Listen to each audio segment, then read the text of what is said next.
Lesson 100. My part is essential to God's plan for salvation. Just as God's Son completes his Father, your part in it completes your Father's plan. Salvation must reverse the mad belief in separate thoughts and separate bodies, which lead separate lives and go their separate ways. One function shared by separate minds unites them in one purpose, for each one of them is equally essential to them all. God's will for you is perfect happiness. Why should you choose to go against his will? The part that he has saved for you to take in working out his plan is given you that you might be restored to what he wills.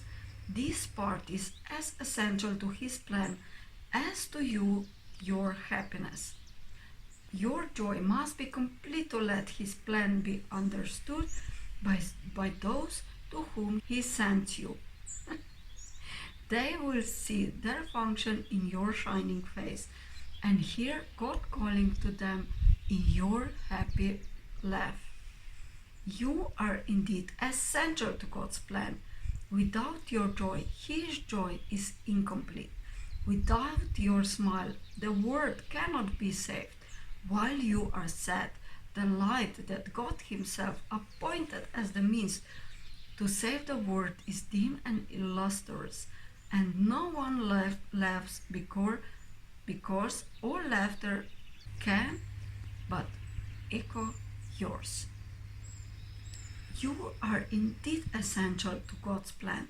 Just as your light creates every light that shines in heaven, so your joy on earth calls to all minds to let their sorrows go and take their place beside you in God's plan.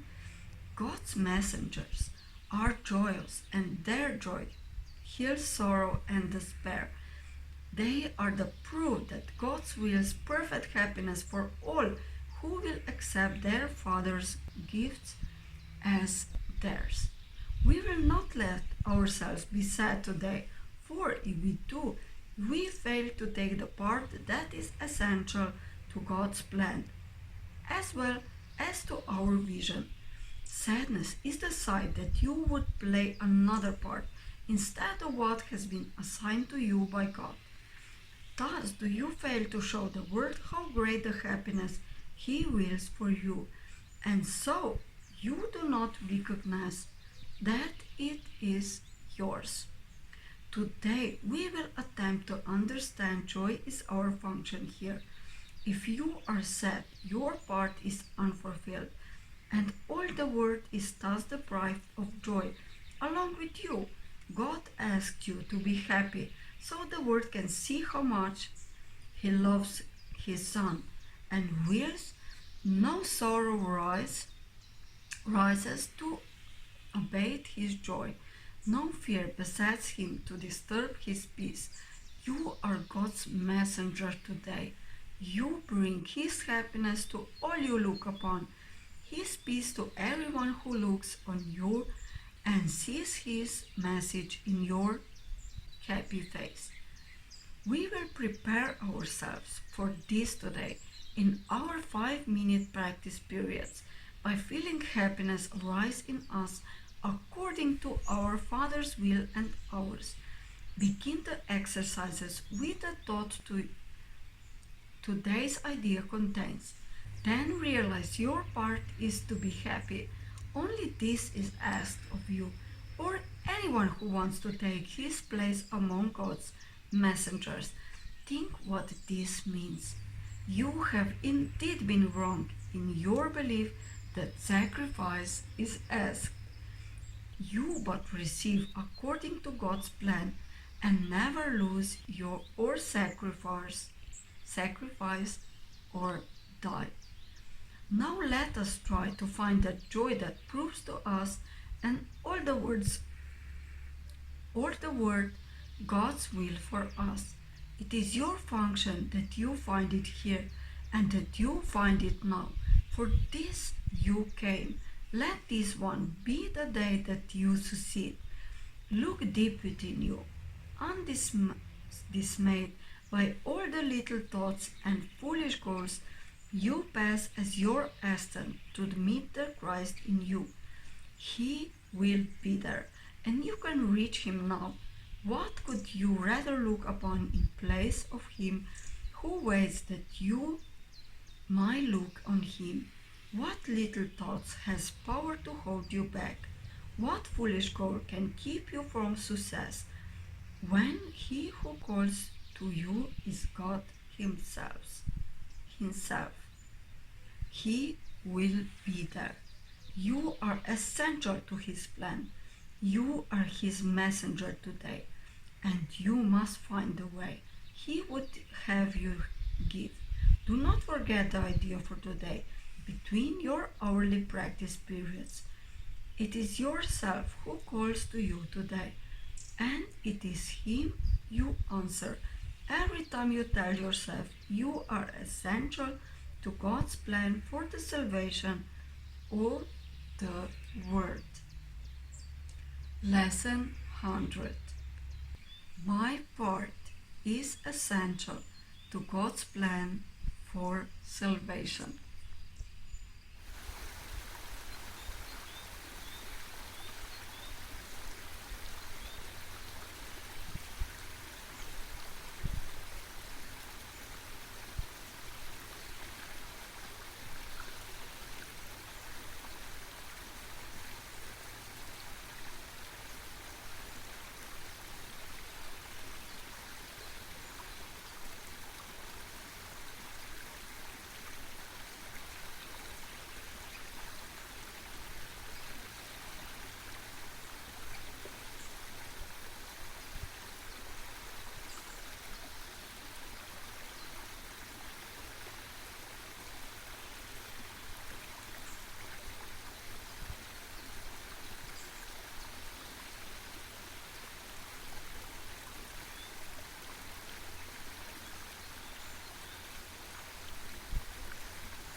Lesson 100.